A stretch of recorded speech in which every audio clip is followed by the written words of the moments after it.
ఈ యొక్క సంఘటనలో సాదిక్ అని ఒక ముస్లిం యువకుడు ఇన్వాల్వ్ అవటం జరిగింది.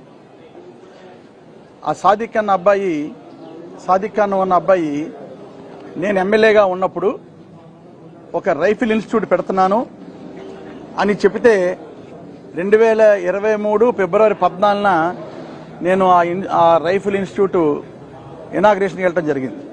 నాతో పాటు ఆ రోజు ఉన్నటువంటి వైఎస్ఆర్ పార్టీ నాయకులు, అధికారం నాయకులు అందరూ కూడా రావడం జరిగింది. ఓపెన్ చేసాం. ఇనాగ్రేట్ చేసిన తర్వాత అందులో భాగంగా నాకు షాల్వా కప్పి ఒక ఫోటో తీసుకోవడం కూడా జరిగింది. దాన్ని ఈరోజు ఈ పచ్చ మీడియా ఛానల్స్ కానీ, పచ్చ మీడియా సంబంధించిన యూట్యూబ్ ఛానల్స్ కానీ చాలా దారుణంగా ఆ సాదిక్ ఖాన్ అన్నవాడు నా యొక్క పాదబలంతో ఇవన్నీ చేశాడని, కాకినాడలో దందాలు చేస్తున్నాడని, అతను నేను ప్రోత్సహించానని ఇష్టం వచ్చినట్టు ప్రచారం చేయడం జరుగుతుంది. ఇది ఖండించడం కోసం ఈ రోజు ఇక్కడ ముందు రావడం జరిగింది. ఆ రోజు నుంచి ఏ రోజైతే నేను అది ఇనాగ్రేట్ చేశానో, ఇనాగ్రేట్ చేసినప్పటి నుంచి ఈ రోజు వరకు కూడా అతను కలిసిన సందర్భం లేదు.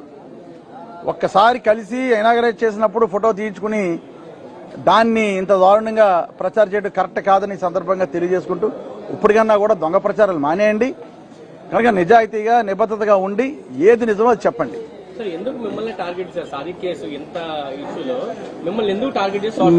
నేనే కాదండి, ఏదైతే ఈ పచ్చ మీడియా ఉందో చిన్న విషయాన్ని పెద్ద చేసి చూపించడంలో వాళ్ళ మించిన వాళ్ళు లేరు.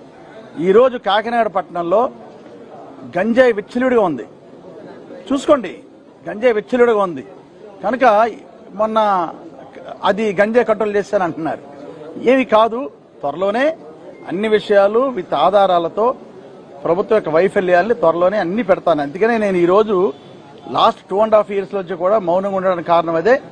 ప్రభుత్వాన్ని ఎన్నుకున్నారు, ప్రభుత్వం ఏ విధమైన పనులు చేస్తుందో చూసి దాని మీద స్పందించాలని ఆగాను. ముఖ్యంగా చిన్న విషయం ఉంటే దాన్ని పెద్ద చేసి ఒక విషయాన్ని ఇది తప్పు అని చేసి ప్రచారం చేయడంలో ఈ పచ్చ మీడియా వాళ్ళు చాలా వెన్నతో పెట్టిన విజయాలకి అందులో భాగంగానే ఈ రోజు నా మీద చెడు ప్రచారం చేస్తున్నారు. కాకినాడ ప్రజలు తెలుసు నేను ఏంటంది కనుక ఇటువంటి ప్రచారాలు మానుకోమని విన్నవించుకుంటున్నాను. ఇందులో ఆ ఇన్స్టిట్యూట్ లో మా బంధువుల పిల్లలు చాలా మంది ట్రైనింగ్ అయ్యారు రైఫిల్ షూటింగ్ లో. అదే ఇన్స్టిట్యూట్ లో పోలీస్ పిల్లలు కూడా చాలా మంది ట్రైనింగ్ అయ్యారు. కనుక అది ఒక ఇన్స్టిట్యూట్ కింద ఉన్నాడు కానీ ఇటువంటి పనులు చేస్తున్నారు అది అనుకోలేదు. చాలా దురస్థకరమైన సంఘటన.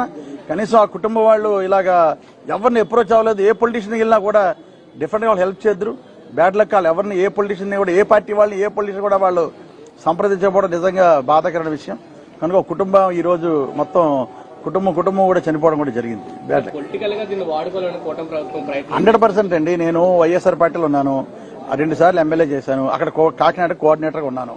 నన్ను బ్యాట్ చేయాలని ఒక దుష్ప్రచారంతో ఇదే కాదు నేనే కాదు ఈ రోజు వైఎస్ఆర్ పార్టీలో ఉన్న చాలా మంది నాయకుల మీద లేనిపోని ఎన్ని పెట్టి దుష్ప్రచారాలు చేయడంలో ఈ పచ్చ మీడియా వాళ్ళకి వెన్నతో పెట్టిన విద్య అలాగే చేస్తున్నారు.